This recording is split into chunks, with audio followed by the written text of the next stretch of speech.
Raise your junks in the air as the most debonair man or man strides into the room. Springing forth from his lair as his foes all despair, for black be the name of their doom. Whoa, that's a black, blacky blackity do. Yeah, something black, that's the guy who says, woo?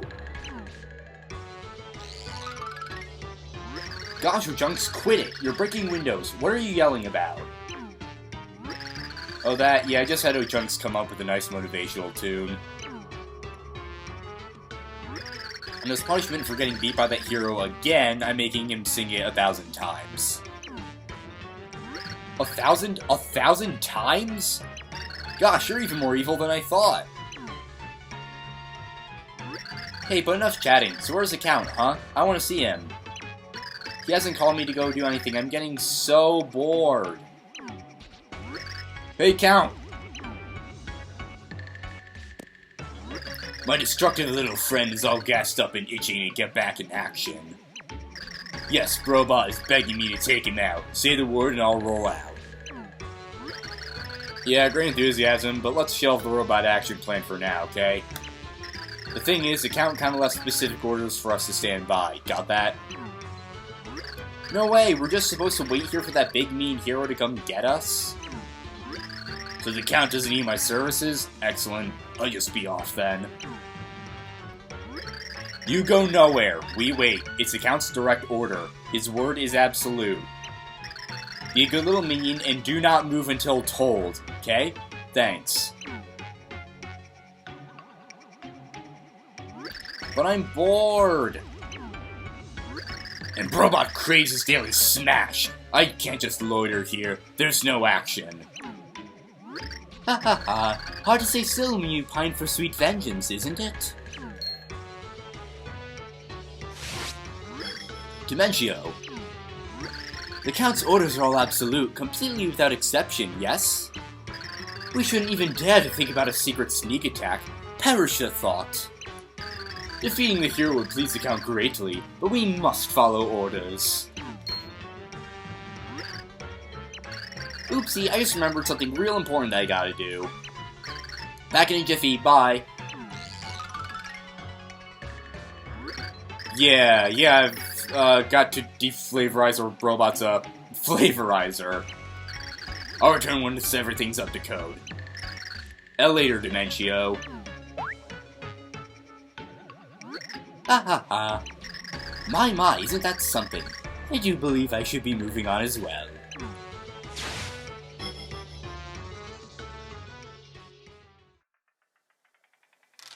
Look, Timpani, the stars are beautiful, aren't they? There's a tradition in my village. We believe that wishes on stars come true. Oh, is that so? In that case, we better get wishing, don't you think? I don't need a wish anymore. I already got my wish. Now, I have everything I need right here. Timpani, aren't you cold? Not at all. I'm very warm. Can we stay like this? Just a little longer?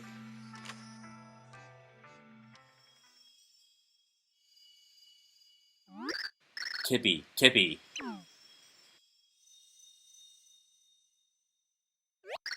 What?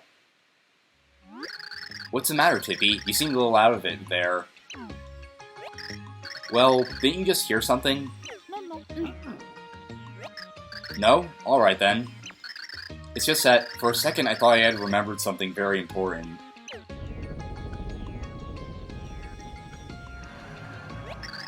The void. It looks as though it's gotten bigger. We need to open the door to the next world quickly. Let's hurry. Hey guys, welcome back to Super Paper Mario. Last time we defeated King Crocus and saved the Kragons, only to find out that the Kragons themselves were responsible for it. King Crocus had been drinking the polluted water, and as a result that made him go insane and decide to enslave them in the first place. And I have to say, I feel terrible for killing King Crocus after that. I don't really feel bad for the Four Sapiens because they went along with it, and they even knew King Crocus was insane, so like, why did they do it? But I always feel bad for killing King Crocus after that, especially because it sounds like he actually was a good leader who cared for his people, but Anyway, after that really depressing thought, let's go down and make our way to the next heart pillar. I keep on almost calling them pure hearts even though we already have them.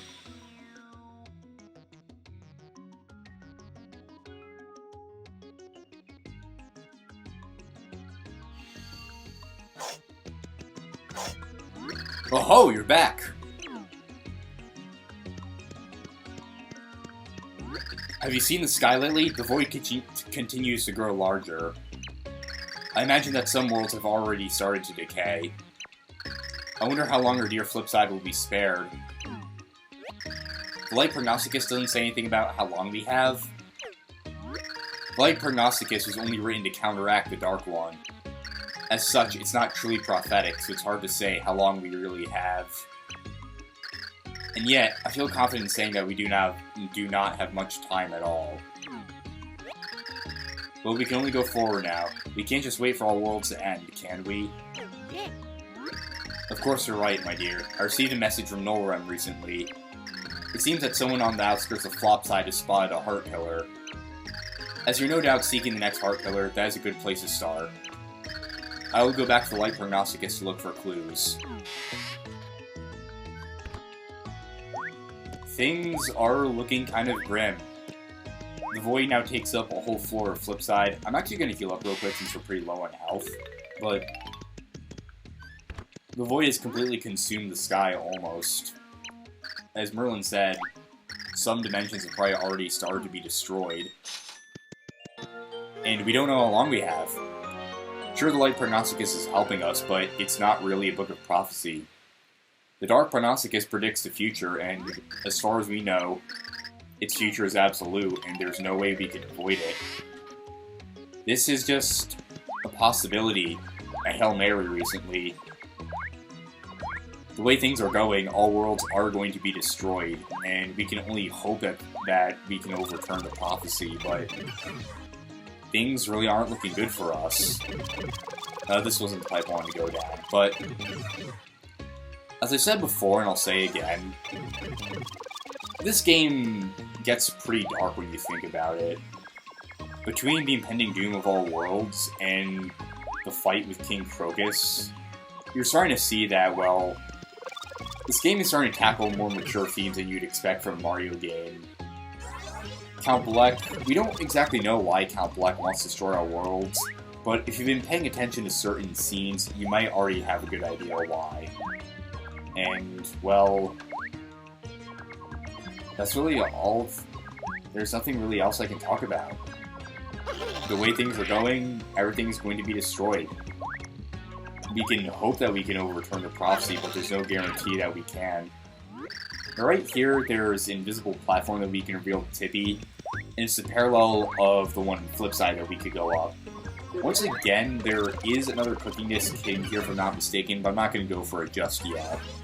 There are other things in Flopside I want to show off as a priority before we do anything else. But another interesting thing is that if you go over here, you see another block with the same pixel shape. Oh no, the pixel shape like the music note is over on the block in Flipside. And I also just realized how unenthusiastic that oh no sounded. It sounded kind of funny, probably. I'll probably have a good laugh about that in editing, but anyway, as I was saying, okay, I was gonna go back into like the whole depressing rant, but the thing I want to talk about is that we have just unlocked a side quest to go and get that particular pixel, but I'm going to save that for later because, like I said, there are other things I want to show off first in this episode. I want to keep, I guess, like these interlude episodes pretty evenly spaced out, so we're not doing too much in one episode and like not enough in others. But yeah, we can go to the outskirts of Flopside here and explore some new areas. There's this thing right here, which looks like the indentation of a pure heart. Tippy says she doesn't know what it is, but that's going to actually be a heart pillar later on. I mentioned before that the locations of heart pillars parallel where they were in Flipside, so we want to go to the Flopsidian counterpart of where the second heart pillar was, the one that we unlocked to enter Gloam Valley. Now we can use Touch to break this block, and let's go down. I think I know why I sound unenthusiastic. It's probably just because I went on like that huge rant about how depressing this game is for a solid like 5 minutes or something. But yeah, going back to that, I remember I said before in the very beginning that this game is surprisingly dark, especially for a Mario game. And I think you're starting to see why I was saying that. The world's going to be destroyed, and like I said, we can only hope that we can stop it, but there's no confirmation that we will. That just says we can flip again, but we actually want to drop down here if I... No, it's not this one. Down in one of these, there's a pit we can fall into to get a reward. That wasn't any either? Hold on. Maybe it wasn't this area and I'm thinking of something else completely. I hope that isn't the case. That was great. I also like how, I am just doing great right here. But I like, something else I want to talk about is the aesthetic of Flopside. I like how it's a more dark, broken down, decayed version of Flipside. And it really adds a lot to the whole light dark theme. It's also really clever. It sort of ties into the idea that like light can't exist. It can't exist without darkness. It's a really clever way of introducing that theme, and also I guess mirrors the whole like light dark prognosticus thing too. Anyway, you want to use Dottie right here to crawl under the structure. And going up here we have some more squogs and squigs to deal with. Over this way is a brick we can break with Cudge. I don't exactly remember what's past here. But yes, this button.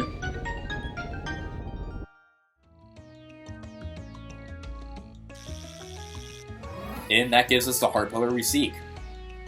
But before we put the pure heart in, I want to see if there's anything over here. I don't think there is, but I just want to be sure. There's this thing, there's this... Okay, yeah, that's really it. Well, that was uneventful, so... Let's go place the 6th pure heart in and open the way to the 6th dimension. As Merlin said, some dimensions are probably starting to decay, so... Who knows how long we have, and who knows how long that dimension has. For all we know, it could be far away from destruction, or it could be right on the brink of it.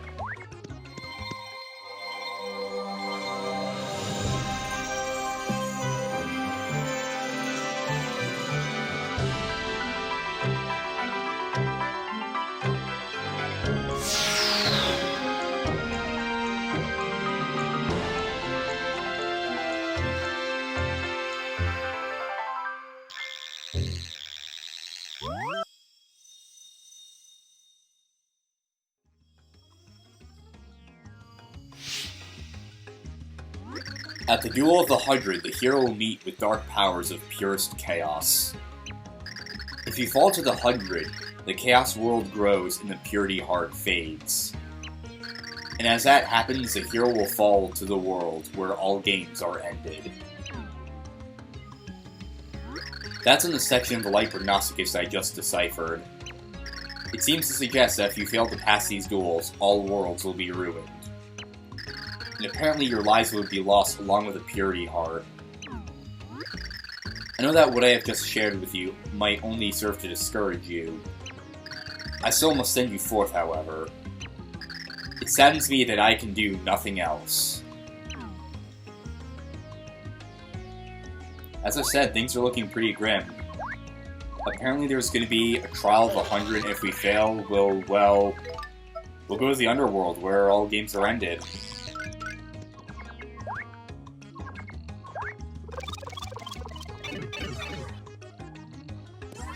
Anyway, let's go down here, and we have this hallway which parallels the area where we got the 3rd heart pillar. We can actually see the next one there, but no matter what we try, we can't get over that wall. We can, however, break this block with Cudge. You'll remember in the area with the 3rd heart pillar, there was a block that we couldn't break before. If we go back to Flipside now, we'll be able to go through that block and see what it was hiding. I'm not going to do that just yet. Actually, we might do that later in this episode, because if you break this and hit the switch,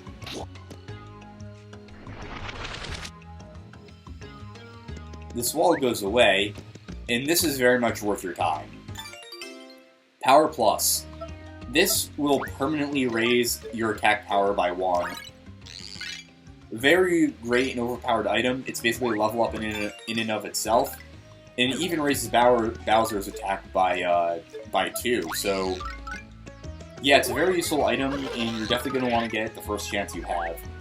Now, this opens up... Oh wait, I found that pit by accident, but this is actually that pit I was telling you guys about that we wanted to go down. Anyway, there's nothing in here except this chest. And it has a catch card with Barry, the pixel we got in the Bitlands after we saved Tippy from Francis. There are going to be catch cards with the other pixels in a different area, but this is the only one where we can find berries.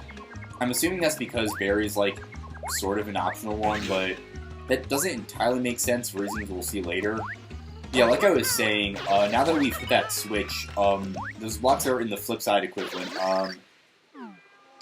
Here we get another item that we probably won't need. Yeah, I'm not going to get that third shell. And it falls into the pit too. But as I was saying, you may remember that the flip side equivalent of this place, there were some blocks that we couldn't get past. And I said I thought there was like a secret hidden there, but I couldn't remember how to get it. But you have to visit the flop side version first and hit that switch before you get it, so I wasn't missing anything there yet.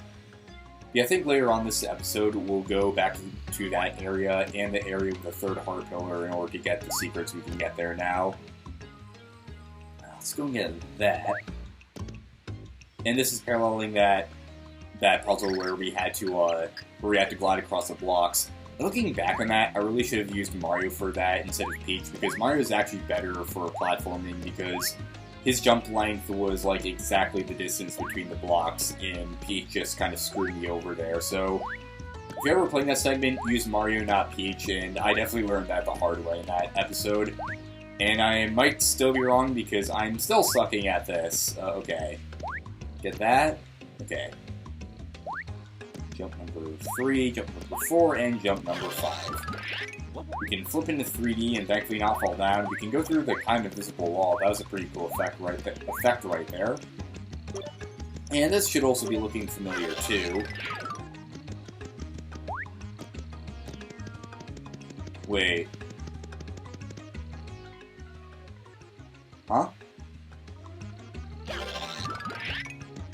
Okay, that's weird. I thought there was like a switch to open that, but anyway, we go through here, and here we have Welderberg again. This is going to be the pipe that leads to the base of Flopside Tower. But that area, you'll see, you remember that the area in Flipside led to the Flipside Pit of 100 Trials? There's also a Flopside Pit of 100 Trials, so yeah, there are 2 in this game. And even more. Just trust me on that one. I'm not going to spoil exactly why, but yeah, this postgame is going to be filled with a lot of 100 trials. So that is really weird. I could have... There's nothing I'm missing, right? Okay,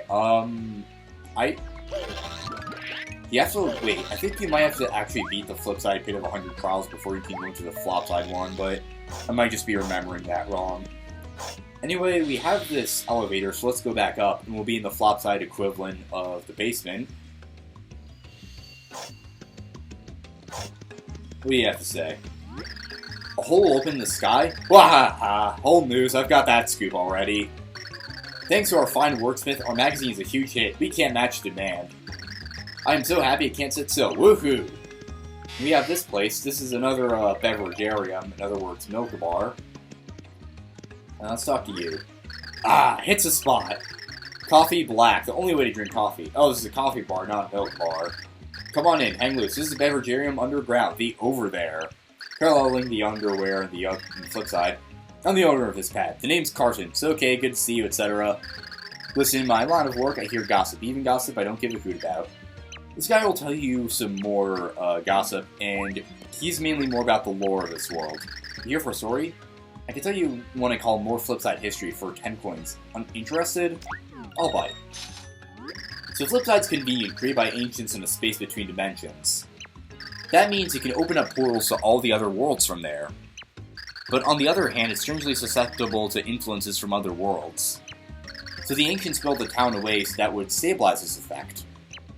And that particular way was, do you know what?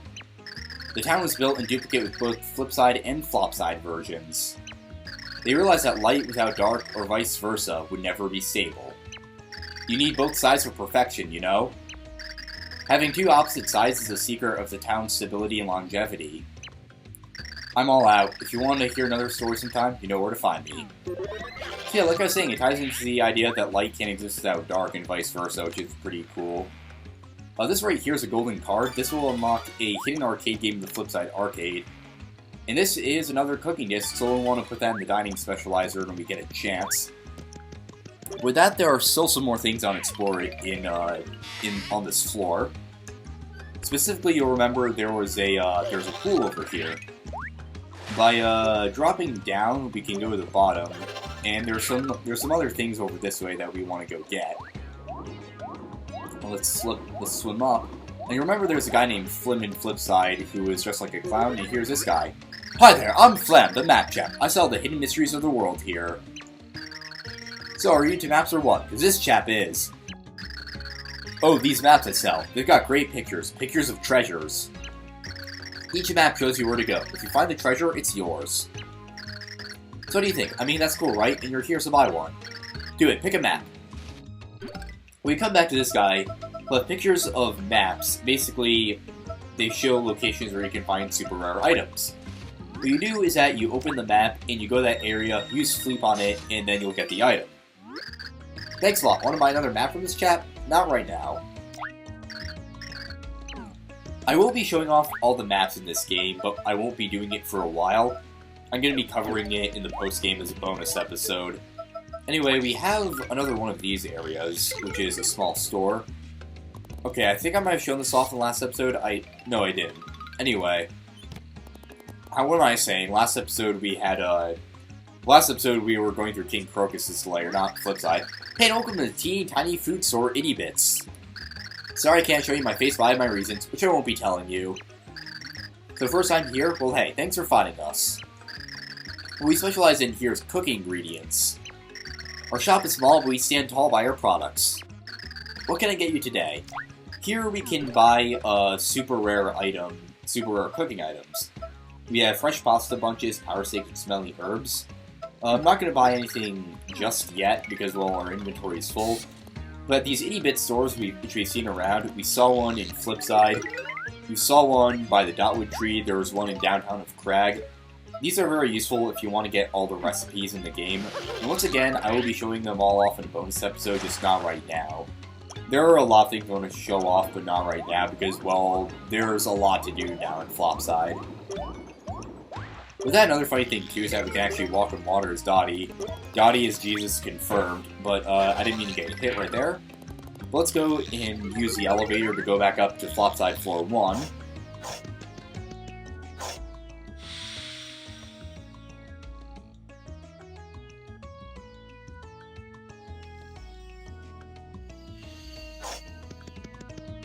And that brings us kind of full circle. I'll go and put the cooking disc in the dining specializer, and I'll show you guys where we can get new stuff over in Flipside. Alright, back in the area where we found the third heart pillar way back in episode 11, we can instantly kill the Sproingloins now because their HP is so low. And you'll notice there's a small door right here because that exists where the red block was. But there's nothing back here. Like I said, I really like the design of the grating here. And we can go behind the wall. What's over here? It's a treasure chest. I could see the outline of it earlier, but I couldn't exactly see what it was. And we get an interjet card. That's the guy from the Flipside Arcade, so it's a nice little Easter egg right there. I also have to say, I'm sorry if my voice sounds weird. For some reason, I've been congested, but it's been pretty far back in my nose, so I've been having a hard time blowing it out. Anyway, we go down here, and we're not too... Actually, yeah, we're right at the area where the blocks were. And you'll see they're gone now, revealing the switch.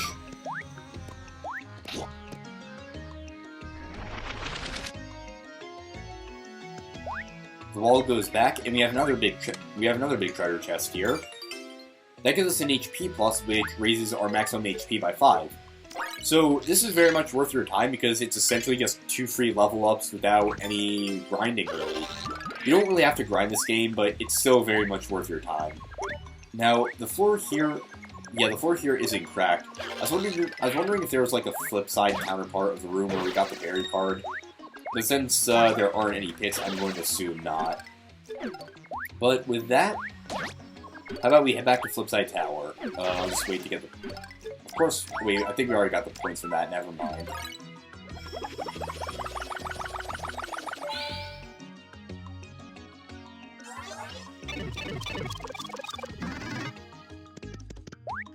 But with that, the future is kind of looking grim. We don't know how far the next world is from destruction, and we just gotta get the last 2 pure hearts as fast as we can if we hope to save all worlds. In between episodes, I'm going to go and drop off some items in the store because, well, I want to clear up some inventory space. That was an issue throughout all of Chapter 5, pretty much. But next time in Super Paper Mario, we go through the blue door into the 6th dimension and see what awaits for us and start our quest for the next pure heart. See you guys next time.